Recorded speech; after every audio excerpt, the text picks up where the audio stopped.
है तो शिव महापुराण के प्रारंभ में विद्येश्वर संहिता के अंतर्गत ही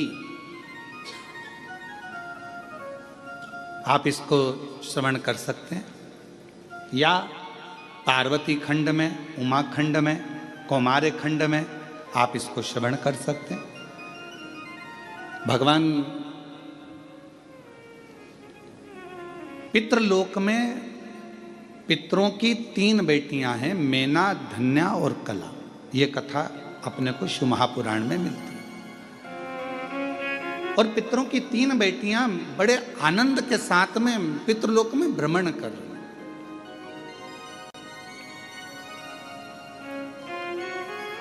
और भ्रमण करते करते पितृलोक में वो तीनों, मेना, धन्या, कला, भ्रमण करते करते चल रही थी। और उन्हीं पितृलोक के दरवाजे पर सनकादि ऋषि बैठकर तप कर रहे हैं, साधना कर रहे हैं। सनत कुमार बैठे हैं और भगवत भजन में डूबे हुए, मंत्र जाप में, नाम जाप में, स्मरण में डूबे हुए, तप साधना में डूबे हुए। थोड़ी देर बाद वहीं से मेना निकल कर जाती हैं। हमारा शास्त्र कहता है कि कोई दरवाजे पर बैठा हो, भोजन की थाली रखी हो, कोई संत साधु बैठा हो, कोई सन्यासी बैठा हो, कोई कथा में बैठा हो, कोई सत्संग में बैठा हो, कोई भजन में बैठा हो, या जिस आसन पर बैठकर हम भगवान की आराधना कर रहे हो, साधना कर रहे हो, उस पर अपना लात, अपना चरण, अपना पाँव नहीं लगना चाहिए। जिस आसन पर बैठकर हम भजन करते हैं उस आसन को पाँव से नहीं सरकाना चाहिए, उस आसन को पाँव से एकत्रित नहीं करना चाहिए, हिलाना नहीं चाहिए। कई लोग बैठने से पहले अपना बैठने का जो सेटिंग करते हैं तो पहले पाँव से, इधर आसन है तो उसे पाँव से घसाएंगे। अगर उठाना ही है तो झुककर उठाओ उसको और फिर रखो उसे। पर पाँव का प्रयोग आसन में भी नहीं किया जाता, पाँव का प्रयोग बासन मतलब बर्तन में भी नहीं किया जाता। पाँव का प्रयोग अगर कोई दरवाजे पर बैठकर सत्संग कर रहा है, भजन कर रहा है, कीर्तन कर रहा है, मंत्र जाप कर रहा है, तो उसको अपने पाँव का, चरण का कहीं भाग न लगे, उस पर भी ध्यान रखना चाहिए। अब मेना, धन्या, कला पितरों की बेटियां हैं। अब पितरों की बेटियां आराम से निकल रही थी, पर मेना जब निकल कर गई तो उसके जो लहंगा था, अब आज के ज़माने में तो इतना भारी तो लहंगा नहीं चलता, पर उस समय पर तो सोना, रतन, माणिक, मोती, हीरा, पन्ना सब लहंगों में जड़ा रहता था। तो जैसे ही मैना निकल कर गई तो उनका जो लहंगा था वो सनत कुमार की जंघा पर लग गया। धन्या निकल कर गई, उनका शरीर का जो वस्त्र था, लहंगा था, वो उनके शरीर पर लग गया। कला निकल कर गई तो भी उनके शरीर पर उसका भाग लग गया। अब चरण तो नहीं लगा पर वस्त्र लगा है। अब जो तप में डूबा हुआ है, साधना में डूबा हुआ है, भजन में डूबा हुआ है, स्मरण में डूबा हुआ है, मंत्र जाप में डूबा हुआ है, नाम जाप में डूबा हुआ है, और मालूम पड़े उसको वो बार बार चोट लगती है, तो सनकादि ऋषियों को क्रोध आ गया। और सनत कुमारों में क्रोध आया, और क्रोध आकर उन्होंने कहा कि तुम पितृलोक में पितरों की बेटियां हो, और पितरों की बेटियां होकर और तुम जो है हमको लात मारती हुई या हमको अपने वस्त्र का भाग छुआते हुए जा रही हो। हम तुम्हें श्राप देते हैं कि तुम पितृलोक छोड़कर मृत्यु लोक में जाओगी और तीनों पृथ्वी पर जाकर भ्रमण करोगी। तीनों ने चरण पकड़ लिए। आप कृपा करिए सनत कुमारों, सनकादि ऋषियों, कृपा करिए, करुणा करिए। तब पितरों ने आकर क्षमा मांगी। तब उन्होंने कहा कि तुम 3 देवियों की गोद में 3 देवियां खेलेंगी जो जगत का कल्याण करेंगी। मेना की गोद में पार्वती जी खेली, धन्या सुनैना जी बनी जिनकी गोद में माता जानकी जी खेली, कला कीर्ति बनी जिनकी गोद में स्वयं राधा जी खेली। ये 3 देवियां तीनों की गोद में खेल रही।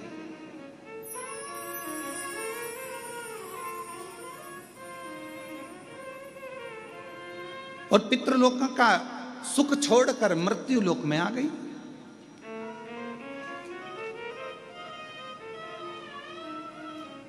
तो कहा सभी लोकों में देवियां कती हैं, मेना कती है, धन्या कती है, कला कती है। इन तीनों देवियों का कहना है हमें पितृलोक से जाना नहीं है, हमारा पितृलोक हमें अति प्रिय है, अति प्रिय। और ये सत्य है।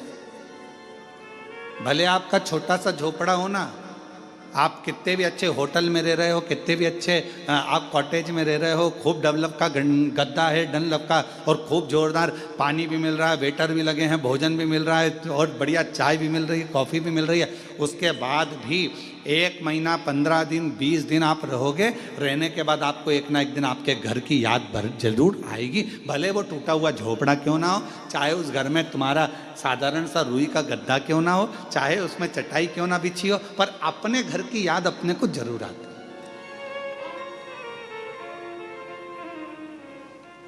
अब तुम लोगों को आए कि नहीं आए वो हमको नहीं मालूम, पर ये तो निश्चित है कि अपने घर की याद अपने को आती।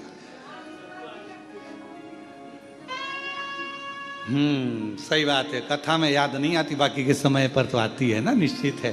तो भले कितने भी वीआईपी कॉटेज में रह लो, भले तुम कितने भी आनंद के साथ रह लो, पर घर की याद जरूर। तो मैना, धन्या, कला तीनों देवियां पृथ्वी पर भ्रमण करती हुई कहती हैं हमें पितृलोक की याद आती है। पितृलोक हमारा लोक सर्वश्रेष्ठ है, और ये सत्यता है। पितृलोक क्यों श्रेष्ठ है, तो माता मैनावती से पूछा गया।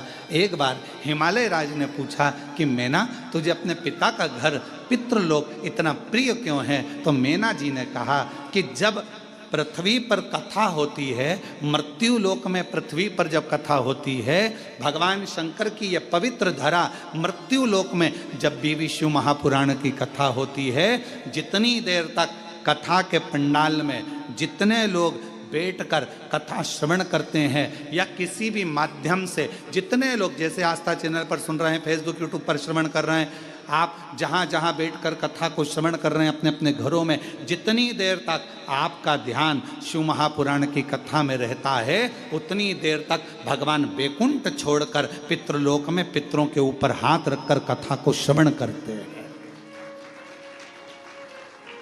अब आप लोग जितने लोग बैठे हो, आपके पूर्वज, आपके दादा परदादा 71 पीढ़ी में, कोई महिला है, बेटी है, उसकी 71 पीढ़ी, कोई पुरुष है, उसकी 71 पीढ़ी। तो जितने लोग भी इस आस्था चैनल पर कथा को सुन रहे हैं, फेसबुक यूट्यूब पर कथा को श्रवण कर रहे हैं, या बेलूर की इस पवित्र घृष्णेश्वर महादेव की इस पवित्र हॉल में बैठकर इस कथा को श्रवण कर रहे हैं, आप जितने भी सुन रहे हैं, आपके पूर्वज, आपके पितर, आपके देवता, आपके दादा परदादा 71 पीढ़ी में जहाँ कहीं पर भी होंगे, वो पितृलोक में जब बैठे रहेंगे, आप कथा श्रवण कर रहे होंगे, उस समय पर भगवान देव अधिदेव महादेव, भगवान नारायण और भगवान ब्रह्मा, इंद्र, 33 कोटि देवता पितृलोक में जब तक आप कथा सुनते हो, उतनी देर तक वो पितृलोक में हमारे पूर्वजों के पास उनके कंधे पर हाथ रखकर ऐसे श्री शिव महापुराण की कथा को श्रवण करते हैं और वर देते हैं। देख तेरे परिवार वाले कथा सुन रहे हैं, देख तेरे परिवार वाले कथा करवा रहे हैं, देख तेरे परिवार वाले 3 घंटे तक कथा में अपने हृदय को, अपने चित्त को, अपने मन को लगाए हैं। जा पितृपक्ष में ये कथा तेरे पूर्वजों के आनंद में ये श्रवण कर रहे हैं। मैं 16 दिन के श्राद्ध में भगवान नारायण कहते हैं, मैं वर देता हूँ कि जो पितृपक्ष की कथा श्रवण करता है, उसकी मनोकामना देव अधिदेव महादेव पूर्ण कर देते हैं। ये नारायण वचन देते हैं।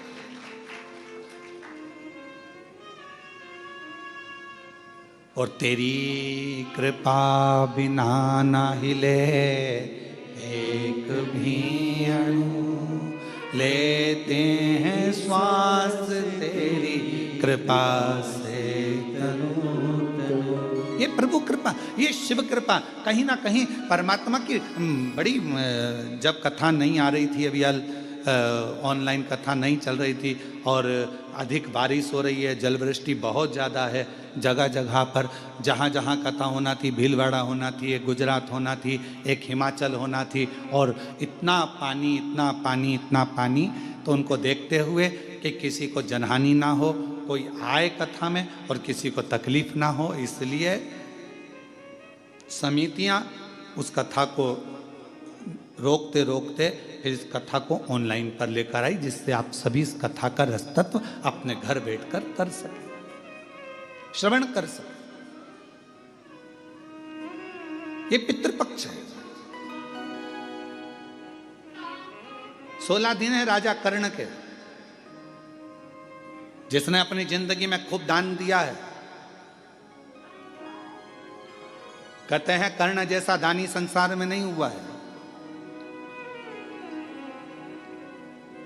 एक बार स्वयं अर्जुन ने कह दिया था कि राजा कर्ण को इतना दान, लोग बस दानवीर कहते हैं, दानवीर कर्ण कहते हैं, दानवीर कर्ण कहते हैं। मैं भी तो दान करता हूं, तो मेरा नाम भी तो दानवीर अर्जुन होना चाहिए, दानवीर युधिष्ठिर होना चाहिए, दानवीर भीम होना चाहिए।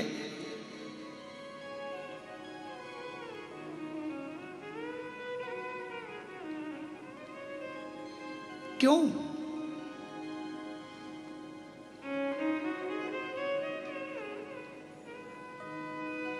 देखो, रोटी बनी, गाय को दे दी, एक दान ये हुआ। और दूसरा दान कौन सा है? बहुत देर से गाय दरवाजे पर खड़ी है और तुम्हारे डब्बे में रोटी नहीं है, तुमने आटा उसना, एक रोटी बनाई और फिर ले जाकर गाय को दी, एक दान ये कहलाता। बेटा रोता है, बच्चा चिल्लाता है, माँ भूख लगी है, माँ भूख लगी है, भोजन दो, भोजन दो। माँ कैसे भी तैयार कर कर उसको भोजन दे देती है। ये माँ की वात्सल्यता। आपका प्रेम कब झलकेगा? जैसे ये कथा यहाँ वेरुल में नहीं होती, ये कथा होना थी ऑनलाइन सीहोर से, कुबेरेश्वर बाबा के धाम से, पर हितेश लगे रहे, नहीं गुरुजी आप आओ, मैं व्यवस्था करता हूँ, मैं बेलरुल जाता हूँ, मैं जाऊँगा और वहाँ कृष्णेश्वर महादेव में बाबा की कथा हो और बाबा इस कथा को पितृपक्ष में श्रवण करें, आप तो आओ, आप तो आओ।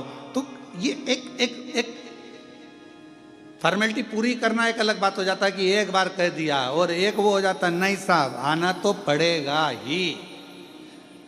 हम तो बस यही कहते हैं कि शंकर जी के साथ में फॉर्मेलिटी पूरी मत करो। शंकर जी के मंदिर में जाकर एक लोटा जल चढ़ाकर फॉर्मेलिटी पूरी नहीं करना है। शंकर जी को जब जल चढ़ाओ और वापिस लौट कर आओ तो नंदी से कहकर आना, आज शाम को इंतजार करूंगी भोलेनाथ को लेके मेरे घर आ जाना। तो प्रबलता, तो प्रकरता। अब मालूम पड़े अपन तो केवल फॉर्मेलिटी अदा कर रहे हैं, मंदिर पहुंच गए और जाकर बाबा को जल चढ़ा दिया और बाबा जी से कह दिया बाबा मेरा दुखड़ा है काट देना, बाबा मेरी तकलीफ है काट देना। नहीं, थोड़ा बाबा के पीछे पकड़ना पड़ेगा, थोड़ा बाबा को कहना पड़ेगा, थोड़ा जोर से कहना पड़ेगा कि भोला सब दुख काटो मारा, ओ भोला सब दुख काटो। शिव शंकर जपूं तेरी माला, भोले बाबा जपूं तेरी माला, भोला सब दुख काटो, ओ भोला सब दुख काटो। थोड़ा जाकर विनय करना पड़ेगा, थोड़ा पकड़ना पड़ेगा बाबा को, हाला हजूर पकड़ना पड़ेगा। मैंने सुना है ब्रह्मलोक में तू नहीं रहता, मैंने सुना है वैकुंठ लोक में तू नहीं रहता, मैंने सुना है इंद्रलोक में तू नहीं रहता, मैंने सुना है गरुण वरुण लोक में तू नहीं रहता। मेरा शंकर तू तो पृथ्वी पर रहता है ना, मृत्यु लोक में रहता है ना। जब मृत्यु लोक में रहता है तो मेरा तो पड़ोसी हुआ ना। और वैसे भी छत्रपति संभाजी नगर वालों को तो कह देना चाहिए कृष्णेश्वर महादेव हमारे पड़ोसी हैं, हमारे पड़ोसी है। नासिक वालों को कर देना चाहिए हमारे पड़ोसी हैं त्र्यंबक बाबा। धूलिया वालों को कह देना चाहिए अरे क्या बात कर रहे हो, कृष्णेश्वर महादेव वो तो हमारे पड़ोसी हैं, हमारे पड़ोस में रहते हैं। अब पड़ोसी से रिश्तेदारी कैसी बनाना है तुम्हारे ऊपर निर्भर करता है। तुम अगर पड़ोसन को चाय वाय पिलाओगे अच्छी दमदारी से, उससे अच्छा प्रेम भाव रखोगे तो पड़ोसन भी तुम्हारी दुख की घड़ी में आके खड़ी हो जाएगी और कह देगी चिंता मत करो मैं खड़ी हूं ना, तुम तो तुम्हारी शादी ब्याह करो, बाकी का सब सामान मैं संभाल लूंगी। और पड़ोसन कहीं कहीं इतनी अच्छी होती है कि सब संभाल लेती है, तुम जाओ तुम पार्टी करो मैं सब संभाल लूंगी, सब संभाल लूंगी, सब संभाल लूंगी। और कहीं कहीं की पड़ोसन ऐसी होती है कि तुम जाओ पार्टी में मैं सब ले जाऊंगी।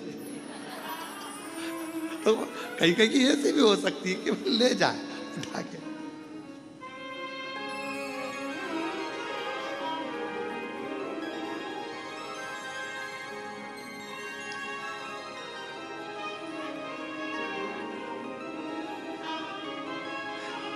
एक परसों के दिन एक भक्त, एक माता जी थी बड़ी बुजुर्ग थी, और वो कुबरेश्वर धाम पे आई। हम वहीं थे शाम के समय पर, तो उन्होंने कहा कि गुरु जी, मैंने कहा बोलो जी, तो कहा गुरु जी, हमने कहा बोलो जी, कहा गुरु जी, मैंने कहा बोलो भी जी, कुछ तो बोलो। गुरु जी, मैंने कहा बड़ी दुखी हूं। तो मैंने कहा हमसे मत कहो, जो कुछ कहना है, ये सामने जो कुबेर भंडारी बैठे हैं, एक कंकर उठाओ, हाथ में रखो, पूजन करो, पूजन कर कर उसको अपने दिल का हाल सुनाओ, वापिस रखो, आरती उतारो और बाबा से कहकर चले जाओ, बाबा स्वीकार कर लेगा। हमसे कहकर क्या कर लो?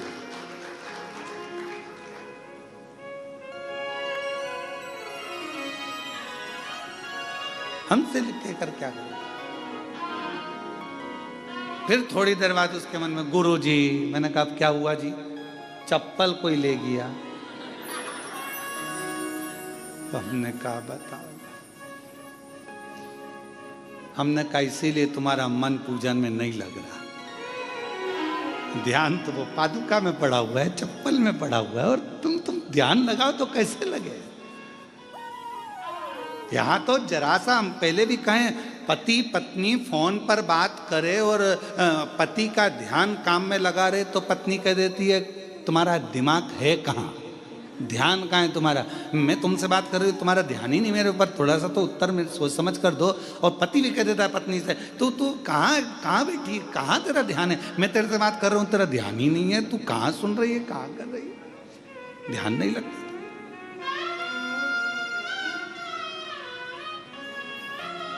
और मैंने तेरे ही भरोसे बाबा, तेरे ही भरोसे हवा बिच उड़ती जावांगी, बाबा डोर हथो छड़ी मैं कटी जावांगी, भोले मैं तेरी, शंभो मैं तेरी।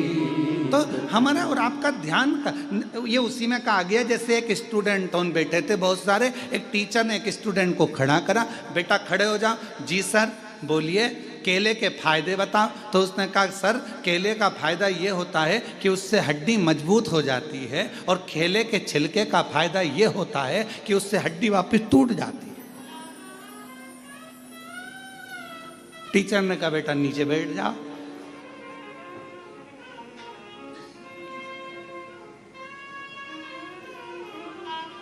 अब हमारा ध्यान वही है कि केले का फायदा क्या, तो कहा अभी तो कह रही थी कि बहुत दुखी हूं, और फिर वो क्या हो गया कि केले का छिलके से हड्डी टूट जाती, मतलब चप्पल मेरी गुम गई है, अब ध्यान तेरा चप्पल में। और हम हमेशा कथा में कहते हैं कि अपना सोना चांदी हीरा पन्ना, अपना जितना भी सामान है कीमती कीमती, अपने घर छोड़ कर आओ। अगर चप्पल भी तुम्हारी कीमती है तो घर छोड़ कर आओ। यहाँ तो तुम, मेरा बाबा डायमंड हीरा, मेरा शंकर, कोई हमसे पूछे कि तुम्हारी जिंदगी की सबसे बड़ी पूंजी क्या है, तो हम कहते हैं शिव हमारी पूंजी है, शंकर हमारी दौलत है, और जितने ज्योतिर्लिंग है ये मेरा तिजोरी का भंडार है। वहां पहुंचकर जो चाहो वो प्राप्त हो सकता है, जो चाहो। अभी कृष्णेश्वर महादेव से आप लोग कथा श्रवण कर रहे हैं, ऑनलाइन कथा सुन रहे हैं। अगर दिल से 7 दिन तक आप रोज 2 बजे से 5 बजे तक कथा को श्रवण करो, दिल से बाबा ने करुणा करी है तो दिल से सुनो। 7 दिन के बाद पूरे 16 श्राद्धनी और जिस कामना से सुन रहे हो, बाबा आपकी वो कामना 16वें दिन तक पूर्ण जरूर कर देगा, ये निश्चित है, क्योंकि ये पितृपक्ष की कथा।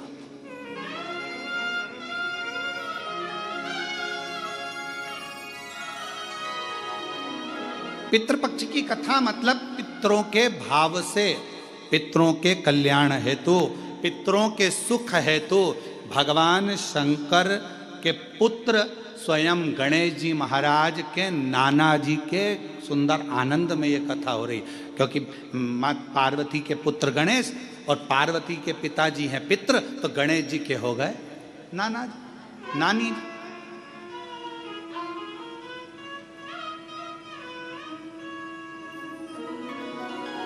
जो कामना कर कर श्रवण कर रहे, जो भाव से श्रवण कर रहे हैं, और पूरे देश विदेश में बैठे हुए शिव भक्त आस्था चैनल पर जो कथा सुन रहे, दिल से श्रवण करें अपने जीवन को आनंदित करने के लिए। पितृलोक बड़ा सुंदर, और बड़ा सुंदर पितृलोक, उस पितृलोक का आनंद भी दूसरा। तो मन नहीं लग रहा हमारा, मन नहीं।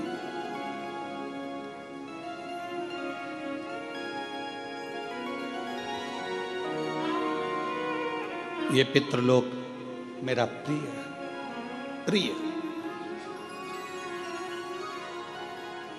पार्वती मां कहती हैं हिमालय राज से मेरा दिल नहीं लगता, पितृलोक में मेरा मन लगता है, क्योंकि पितरों का लोक एक ऐसा लोक है जहां भगवान नारायण स्वयं अपने देवताओं के साथ में पितरों के कंधे पर हाथ रखकर कथा का रसतत्व श्रवण करते हैं और वर देते हैं। इतनी प्रियता। महाभारत में भी राजा कर्ण की कथा में कहा गया कि दानवीर कर्ण कहा जाता है जिन्होंने दान दिया। तो ऐसा कैसा दान दिया कि दानवीरों की गिनती में युधिष्ठिर नहीं आए, दानवीरों की गिनती में अर्जुन नहीं आए, दानवीरों की गिनती में भीम नकुल सहदेव नहीं आए, दानवीरों की गिनती में केवल राजा कर्ण आए। ऐसा क्या दान दिया? दो कथा है राजा कर्ण की और बड़ी विचित्र। एक, अर्जुन ने जब भगवान कृष्ण से कहा कि दानवीरों में मेरी गिनती क्यों नहीं है, तो भगवान ने कहा कि समय आएगा जब मैं बताऊंगा। एक दिन भगवान कृष्ण ने एक सोने का पर्वत खड़ा कर दिया।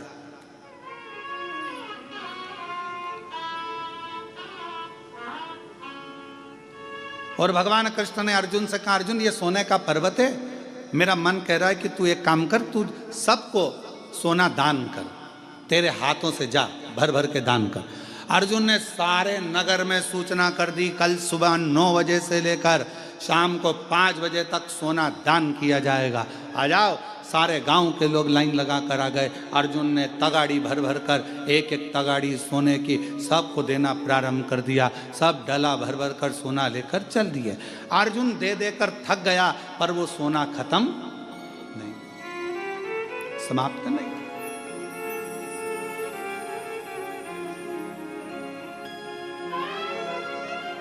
अर्जुन ने भगवान द्वारकानाथ से कहा कि प्रभु अब मेरा दान करते करते मैं तो थक गया, मैं सोना दान नहीं करूंगा।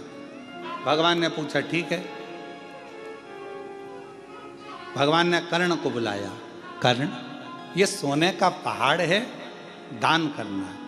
कर्ण ने सूचना करवा दी सारे नगर में, कल सोना वितरण होगा, आ जाना और ले जाना। सारे की सारे आ गए, खड़े हो गए। कर्ण ने हाथ जोड़कर बोला, भैया तुम सबको जितना सोना चाहिए, ये पहाड़ है, तुम हो जिसको जितना चाहिए लेकर चले जाओ। अर्जुन ने कहा, प्रभु वो कर्ण दान कर रहा है, क्या कर रहा है? सबसे कह दिया जिसको जितना चाहिए उठा कर ले जाओ। कर्ण को बुलाया भगवान ने, अर्जुन के सामने पूछा, बेटा कर्ण ये बताओ कि कर्ण तुमने ये सोने का पहाड़, तो कहा प्रभु सोने का पहाड़ मेरा था ही नहीं, तो मैं क्यों टेंशन लूं कि कितना देना है, कितना देना है, मैं क्यों टेंशन लूं? जिसका पहाड़ जो जाने। और दान करने का आपने कहा, तो ये भक्त लेने वाले और आप देने वाले, तो बीच में मैं देने वाला कौन? जिसकी जितनी मर्जी हो भर के ले जाए, मेरा क्या है? अर्जुन स्तुप्त हो गया देखकर, स्तुप्त।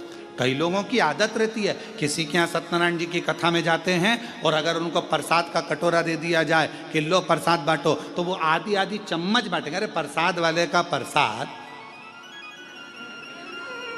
तेरा काम है देने का, अच्छा दिया जाए, तो तेरा क्या जाए? अरे तो सबको भी तो देना। आखिरी में सबको देने के चक्कर में इतना सारा प्रसाद बढ़ गया, तो घर का मालिक ही बोला पूरे ही बांट देते, काहे को इतना सारा बचा लिया? हम घर में गिने चुने 4 लोग तो हैं, अब 4 लोग में इतना सारा प्रसाद रह जाएगा, कौन खाएगा, क्या करेंगे? सब बांट।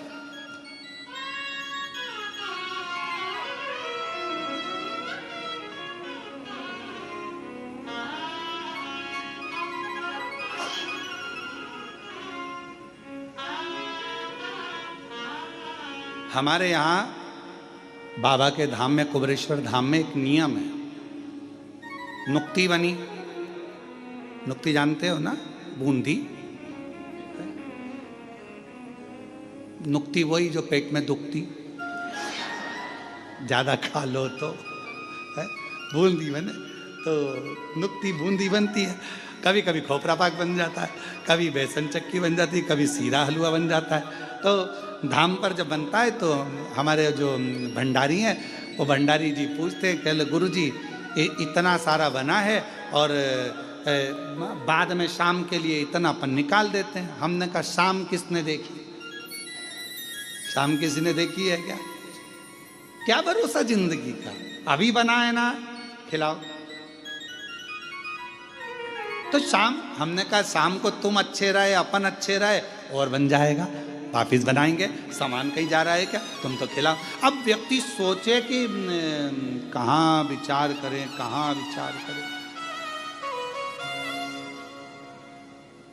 आप सबको मालूम होगा एक लोमश ऋषि की कथा आती है। लोमश जी, उनके शरीर का एक बाल टूटता था। सबसे ज्यादा पृथ्वी पर रहने वाले अगर कोई ऋषि हैं तो लोमश ऋषि हैं।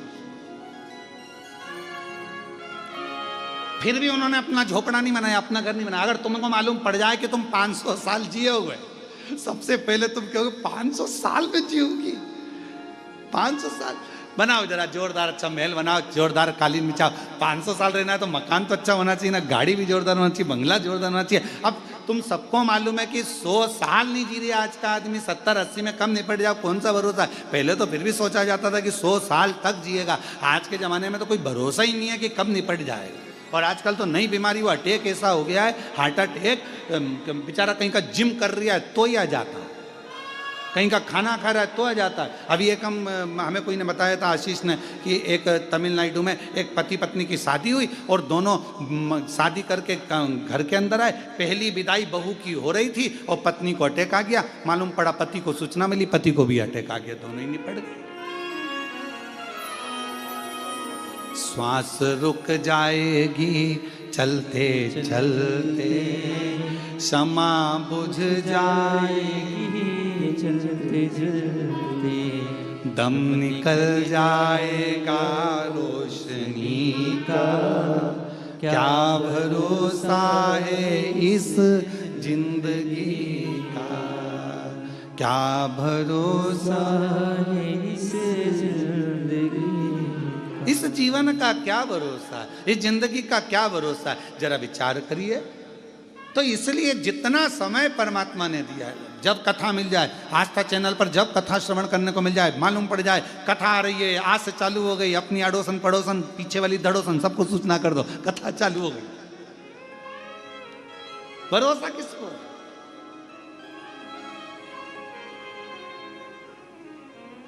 कहीं पहाड़ गिर रहे हैं, कहीं पर्वत गिर रहे हैं, कहीं बाढ़ आ रही है। अभी पंजाब के कई जिले पानी में डूबे पड़े हैं।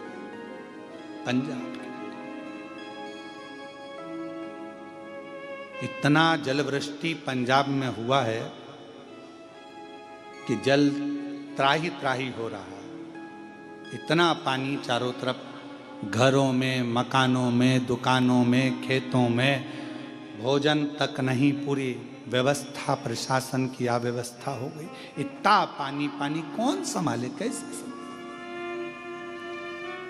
आज पंजाब की स्थिति देखकर पंजाब में निवास करने वाले सभी शिव भक्तों को इतना जरूर कहूँगा, मेरा देव अधिदेव महादेव जल्दी से जल्दी सब बागडोर अच्छे से संभाले और जो भी भरा हुआ स्थान है पानी से पंजाब का, वो सब खाली होकर बड़े प्रेम से सभी सुरक्षित रहें। सबकी रक्षा मेरा कृष्णेश्वर महादेव, मेरा काल अधिपति महाकाल बाबा, मेरा कुबेर भंडारी करे। और पंजाब के जितने भी शिव भक्त जो शिव कथा को सुनते आए हैं, अगर आपके क्षेत्र में पानी नहीं है तो हाथ जोड़कर निवेदन करूंगा कि जिन जिन क्षेत्रों में पानी भरा पड़ा है वहाँ पर शंकर भगवान का नाम लेकर आप बिटलेश सेवा समिति की ओर से, कुबेरेश्वर बाबा की ओर से वहाँ भंडारे चलाएं, भोजन कराएं, बच्चों को वस्त्र की व्यवस्था करें। हमने भी पंजाब में भटिंडा में वहाँ के भटिंडा के मेयर महोदय के पिताजी अमरजीत सिंह जी से बात करी 2-3 बार। उनको हमने एक ही बात कही, आप जब कहेंगे श्री विठलेश सेवा समिति पंजाब के लिए चावल कहें तो ट्रकों में भरा कर चावल भेज दिए जाएं, आटे का बोलें तो आटा भरा कर भेज दें। और अगर जो बच्चे हैं, क्योंकि बेटियां हैं, कुबेरेश्वर धाम बाबा कुबेर भंडारी का धाम, कुबेरेश्वर धाम प्रत्येक बेटियों का मायका है, और जितने भी पुरुष वर्ग हैं उनका ससुराल है, बच्चों का ननिहाल है। तो इस मायके से जब आप कहोगे हम ट्रक भरकर कपड़े, ट्रक भरकर अनाज जब चाहो जब भेज दो। विठलेश सेवा समिति और कुबेरेश्वर धाम परिवार आपके साथ हमेशा खड़ा हुआ है। ये कुबेर भंडारी आपका पिता का घर है, मायका है, मायक।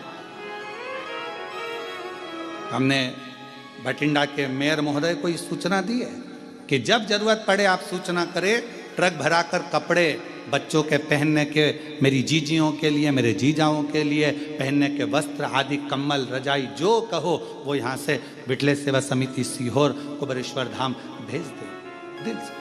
और ये समिति, विठलेश सेवा समिति, ये कुबेरेश्वर धाम परिवार सब बहन बेटियों का मायका है। बिल्कुल बेझिझक अगर कोई को भी कुबेरेश्वर धाम से कुछ भी अगर ऐसा लगता है तो जरूर आप धाम पर सूचना करें। सब हमने मेयर महोदय को इस चीज की सूचना पंजाब में दी है, और जब जरूरत पड़े तब कुबेरेश्वर धाम आपके लिए खुला हुआ, खुला हुआ। और घबराना नहीं बिल्कुल भी पंजाब वालों, रत्ती भर भी घबराना नहीं। वाहेगुरु जी आपके साथ हैं, मेरे भोलेनाथ आपके साथ हैं, और पूरा भारत आपके साथ है, पूरा भारत आपके साथ। बिल्कुल नहीं घबराना, बच्चों को हौसला देना, कोई बात नहीं। पानी में अगर घर चला, पानी में अगर दुकान गई है, टेंशन नहीं लेना, बाबा वाहेगुरु जी सब अच्छा करेंगे, भोलेनाथ जी सब अच्छा करेंगे, सब अच्छा, चिंता ना करें। शिव शिव है, जीवन का कोई भरोसा नहीं, कोई भरोसा। और हम तो बाबा के भरोसे चलते हैं, हम तो बाबा के भरोसे चलते हैं। ये दुनिया वाले जलते हैं, ये दुनिया वाले जलते हैं, हम तो बाबा के भरोसे चलते हैं, हम तो बाबा के भरोसे चलते हैं। काशी वाले के भरोसे चलते हैं, डमरू वाले के भरोसे चलते हैं, सीहोर वाले के भरोसे चलते हैं, कृष्णेश्वर नाथ के भरोसे चलते हैं, हम तो बाबा के भरोसे चलते हैं। ये बाबा की कृपा, ये उसकी उदारता है, जीवन का कोई ठिकाना नहीं। पहली कथा राजा कर्ण की कर रही है कि ये सोने का पहाड़ है, तुम लेने वाले वो देने वाला, मैं बीच में क्यों पढ़ूं कि एक तगाड़ी दूं कि 2 तगाड़ी दूं, जिसकी मर्जी उतना ले जाओ। हमने हितेश नारखेड़े जी से कहा कि कथा के यजमान कौन बनेगा, तो हितेश नारखेड़े जी बोले पहले तो कृष्णेश्वर महादेव बनेंगे। ठीक, हमने कहा नहीं वो तो बन गए, फिर पूजन में कौन बैठेगा, तो कि एक पिताजी बैठ जाएंगे, एक हमारे ससुरा जी बैठ जाएंगे। तो हमने कहा ये भी अच्छी बात।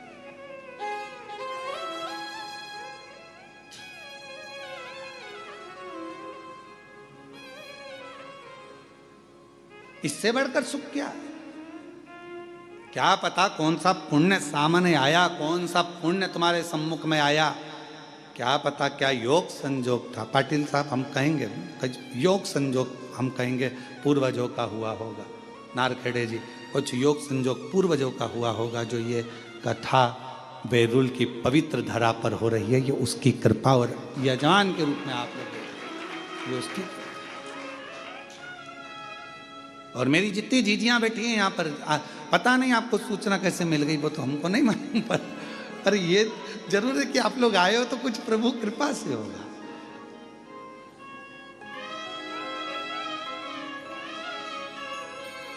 एक जीजी तो पहचान की है कलेक्टर महोदय के यहाँ से, मैं उनको भी बहुत बहुत साधुवाद देता हूँ कि प्रत्येक कथा में आप जब भी आसपास के क्षेत्र में कथा होती है, आपकी श्रद्धा और विश्वास कथा में पहुँचता है। मैं बहुत बहुत धन्यवाद देता हूँ आपको। शिव तत्व है,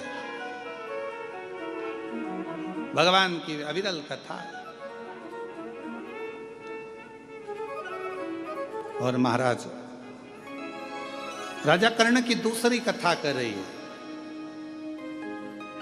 एक तरफ तो पूर्ण दान दे देना और दूसरी तरफ की कथा कर रही है कि राजा कर्ण इतना प्रतिदिन का स्वर्ण दान करता, सोना दान करता, स्वर्ण दान करता, इतना सोना दान करता, रोज प्राण छूटे राजा कर्ण के।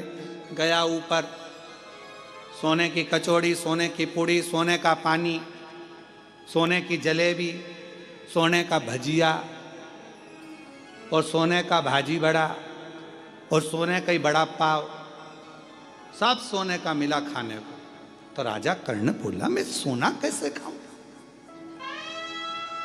मैं ये सोना कैसे खाऊं, ये मेरे बस का नहीं है सोना खाना, मुझे अन्न दीजिए। अन्न का दान करा तुमने राजा कर्ण, तुमने अन्न का दान नहीं करा इसलिए तुमको अन्न खाने को नहीं मिला।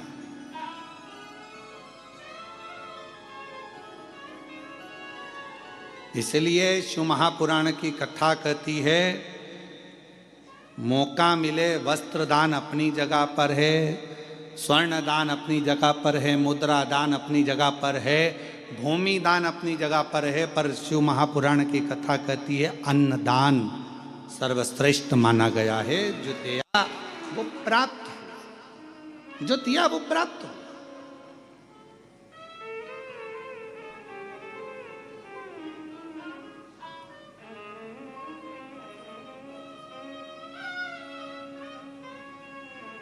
अन्न से बड़ा कुछ दान है ही नहीं।